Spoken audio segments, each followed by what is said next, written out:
नमस्कार। तो एक बार फिर से आप सभी का स्वागत है। आज के वीडियो में हम बात कर रहे हैं, अगर किसी भी जातक का चंद्रमा उसके लगन चार्ट में 12वें भाव में बैठा हो और अगर उसको चंद्रमा की महादशा आती हो तो चंद्रमा की महादशा आपको क्या क्या रिजल्ट देगी। चंद्रमा की महादशा को देखने से पहले आपकी कुंडली में आपको ये चेक करना बहुत ही जरूरी है कि चंद्रमा कौन से भाव के स्वामी हैं और चंद्रमा यहाँ पर कौन सी राशि में बैठे हुए हैं। क्या और कोई ग्रह आपकी कुंडली में 12वें भाव को देख रहा है या फिर चंद्रमा के साथ 12वें भाव में बैठा हुआ है। मुख्य रूप से चंद्रमा जब 12वें भाव में स्थित होते हैं तो हम हमारे ड्रीम्स में जीते हैं, यानी आप सपनों की दुनिया में जीते हैं। और ये जो चंद्रमा की स्थिति है कहीं ना कहीं आपको स्वास्थ्य को लेके बहुत सारे इश्यूज क्रिएट कर सकती है कभी कभी। तो रेगुलर आपके या तो मानसिक स्थिति अच्छी नहीं रहेगी या मन बहुत ज़्यादा बेचैन रहेगा, ध्यान एक जगह नहीं लगेगा लंबे समय तक, तो आप खुद को कंसंट्रेट नहीं कर पाएंगे।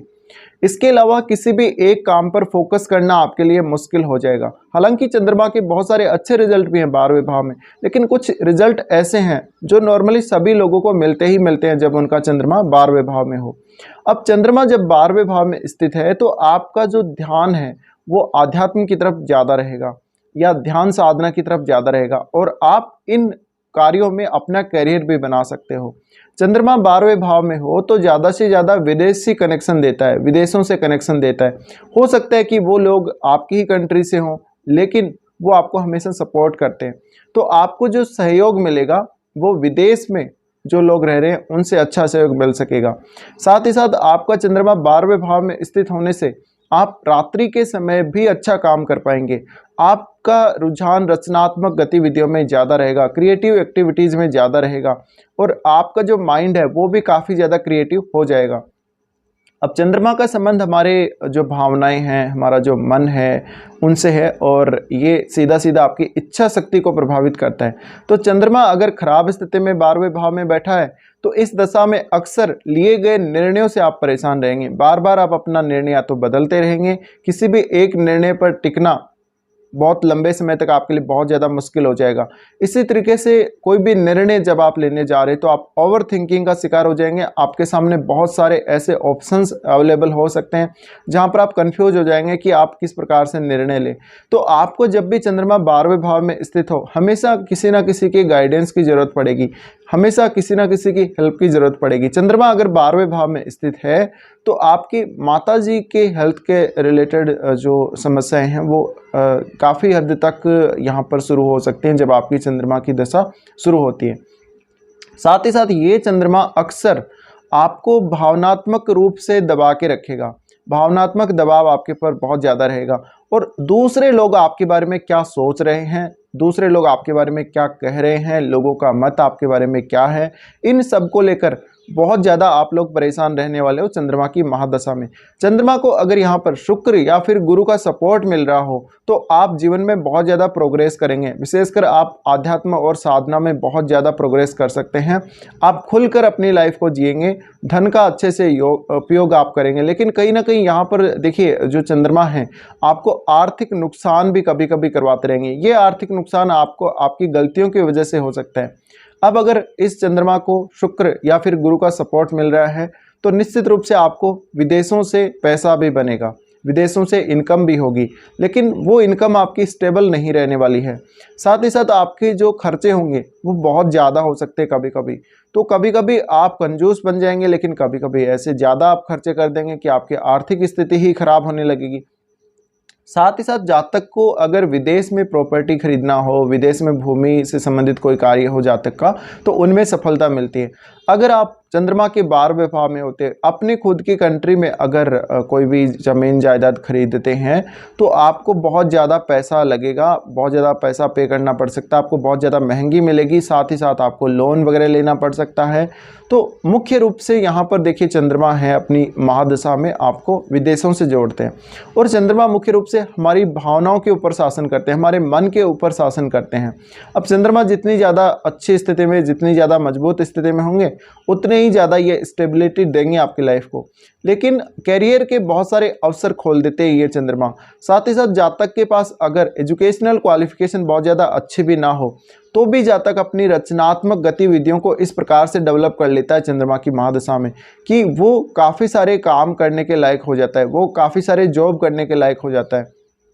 तो चंद्रमा की महादशा में मेडिटेशन, ध्यान साधना, इन सब का योगदान भी आपके जीवन में बहुत ही ज़्यादा रहेगा। अगर आप एक स्पिरिचुअल पर्सन हैं तो आपको चंद्रमा की महादशा अधिकतम मानसिक शांति और सुख प्रदान करेगी। चंद्रमा की महादशा में रेगुलर कोई भी आप ध्यान या साधना कर सकते हो, आप योगाभ्यास कर सकते हो। इन सब से आपको स्वास्थ्य संबंधी समस्याओं से भी मुक्ति मिलती रहेगी।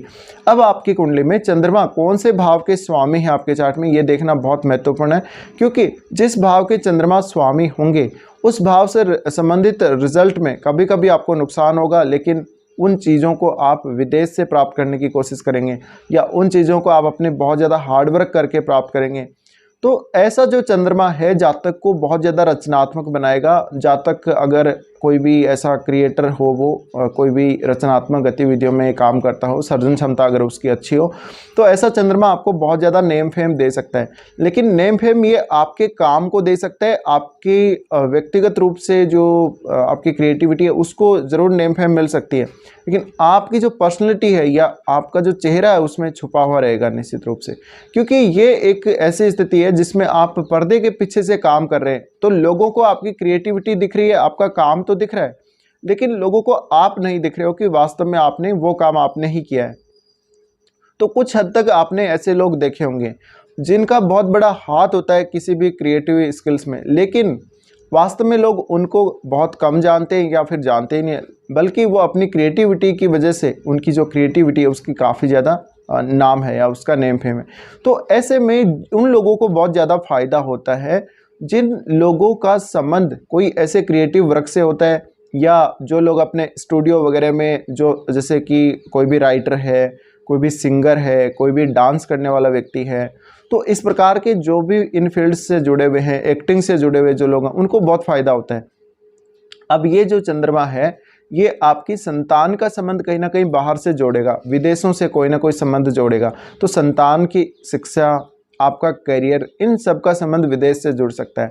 चंद्रमा जब 12वें भाव में है और अगर चंद्रमा की महादशा आती है तो आपको मानसिक और शारीरिक दोनों ही प्रकार से सचेत रहना पड़ेगा।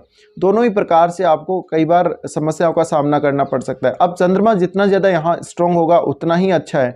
अगर चंद्रमा जितना ज़्यादा खराब यहाँ पे है, अगर बलशाली नहीं है या क्रूर ग्रह के साथ बैठा हुआ है या उनकी दृष्टि में है, तो निश्चित रूप से आपको काफ़ी सारी समस्याएं आएंगी। मुख्य रूप से आपको जो समस्याएं आएंगी उनमें मानसिक रूप से आपकी स्थिति अच्छी नहीं रहने वाली है। आप किसी भी निर्णय को जब ले रहे हैं तो हो सकता है वो निर्णय आपका गलत साबित हो, और अक्सर आपका मन बेचैन रहेगा, अक्सर आपका किसी न किसी से भावनात्मक रूप से लगाव हो जाएगा, इमोशनली आप बहुत जल्दी किसी के साथ कनेक्ट हो जाएंगे और आप धोखा खाएंगे। तो इस प्रकार की स्थितियां बन सकती हैं। अब चंद्रमा का संबंध, क्योंकि ये 12वां भाव है और यहाँ पर रिलेशनशिप वगैरह है, वो सब स्थितियाँ भी हैं और आपका बेडरूम भी यहाँ पे है, तो चंद्रमा की महादशा में अक्सर आपको रात भर जागना पड़ सकता है, या आप दिन में सपने देखने वाले व्यक्ति होंगे। आपको रात्रि में लंबे समय तक जागना ज़्यादा अच्छा लगेगा, और चंद्रमा की इस दशा में आपको अक्सर नींद नहीं आने या मन में रात्रि को बहुत ज़्यादा बेचैनी होने जैसी समस्या रहेगी। अगर राहु केतु का संबंध आपके चंद्रमा से जुड़ा हुआ है तो आपको कुछ डरावने अनुभव होना, पारलौकिक शक्तियों के अनुभव होना, भूत प्रेत के अनुभव होना, इस प्रकार की स्थितियां देखने को मिल सकती हैं। इसके अलावा अगर केतु का संबंध चंद्रमा से है तो आध्यात्म में बहुत जल्दी प्रोग्रेस देगा। अगर राहु का संबंध चंद्रमा से है तो मन को कमजोर करेगा, मन बार बार आपका बेचैन रहेगा, लेकिन कहीं ना कहीं विदेशों से बहुत फायदा हो सकता है। अब इस प्रकार की स्थिति में जिस भाव के चंद्रमा आपकी कुंडली में स्वामी हैं, उस भाव से संबंधित चीज़ों को आप इस भाव के कार्यों से प्राप्त करने की कोशिश करेंगे। लेकिन मुख्य रूप से ऐसा चंद्रमा आपको अनियोजित तरीके से लाइफ जीने पर मजबूर कर देता है। आप काफ़ी ज़्यादा डरते हैं किसी भी काम को करते हुए, आपका मन बहुत ज़्यादा भयभीत होता है, आप एक निर्णय पे बहुत लंबे समय तक टिके हुए नहीं रह सकते, आप बार बार अपने आप को बदलते हैं, अपने निर्णयों को बदलते हैं। आपका जो स्वभाव है वो काफ़ी चिड़चिड़ा हो जाएगा, काफ़ी बार आप अपने आप से ही नफरत करने लगेंगे। तो कुछ ऐसी स्थितियां हैं जहां पे आपको काफ़ी सारी समस्याओं का सामना करना पड़ सकता है, लेकिन ऐसा जो चंद्रमा है आपको मुख्य रूप से विदेशों से ज़्यादा कनेक्ट करेगा। आप मौज मस्ती करने विदेश जा सकते हो, घूमने फिरने जा सकते हो। और ऐसे जातकों को विशेषकर अगर आप स्टूडेंट हैं और अगर आपको चंद्रमा की महादशा आती है तो मानसिक रूप से बेचैनी की होने की वजह से आपको पढ़ाई में काफ़ी दिक्कतें आ सकती हैं इस प्रकार की चंद्रमा की वजह से। अब देखिए ये जो चंद्रमा है आपको हर एज के हिसाब से अलग अलग रिजल्ट देगा। हो सकता है कि किसी का शुरुआती एज में आ रहा है तो शुरुआती एज में आप में जो क्रिएटिविटी बहुत ज़्यादा होगी, लेकिन अगर किसी का मिड एज में आ रहा है तो आपकी पढ़ाई को डिस्टर्ब करेगा, आपके ओवरऑल रिलेशनशिप को डिस्टर्ब करेगा और कहीं ना कहीं जो गंदे कार्य हैं, जो सेक्सुअल एक्टिविटीज़ हैं, नेचुरल और अननेचुरल, उन सब में आपको ये ज़्यादा से ज़्यादा यानी कामुकता प्रदान करेगा और एक तरीके से आपके मन के अंदर कुछ ऐसी गलत धारणाएं डाल देगा जिस वजह से आप परेशान होते रहेंगे। तो यहाँ पे ज़्यादातर अगर जो लोग मैरिड हैं यानी मिड एज के बाद के जो लोग हैं उनको ज़्यादातर रिलेशनशिप के इश्यूज आते हैं और ऐसे केस में चंद्रमा स्त्री को रिप्रेजेंट करते हैं। इस वजह से कहीं ना कहीं आप अगर पुरुष हैं तो आपकी कुंडली में चंद्रमा 12वें में है, उस वजह से आपके कहीं ना कहीं स्त्रियों से ज़्यादातर रिलेशनशिप बनने के चांसेस बनते हैं और मैरिड लाइफ इससे काफ़ी ज़्यादा डिस्टर्ब हो सकती है अगर ऐसी स्थिति बनती है तो। साथ ही अगर किसी जातक को ओल्ड एज में ये महादशा आती है 10 साल की महादशा, तो इस महादशा में स्वास्थ्य को लेके, मानसिक स्थिति को लेके और आपको ओवरऑल एक आपका जो स्टेटस है फिजिकल और मेंटल स्टेटस उसको लेके काफ़ी सारी समस्याएं सामने आ सकती हैं।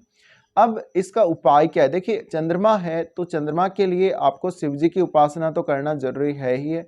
साथ ही आप मेडिटेशन जितना ज़्यादा करेंगे चंद्रमा के 12वें भाव में होते हुए उतना ही ज़्यादा अच्छा रहेगा। अब अगर इस चंद्रमा को किसी भी शुभ ग्रह का सपोर्ट मिल रहा हो तो ये समस्याएं आपको ज़्यादा नहीं आएंगी, कुछ हद तक लेकिन समस्याएं आपको फील होंगी।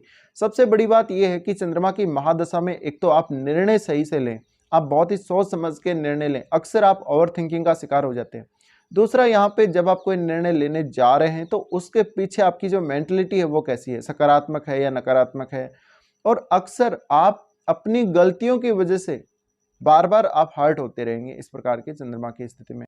तो ये कुछ रिजल्ट्स हैं जो आपको मिलेंगे चंद्रमा के 12वें भाव में स्थित होते हुए जब चंद्रमा की महादशा आती है 10 साल की। फिलहाल इस वीडियो को देखने के लिए धन्यवाद।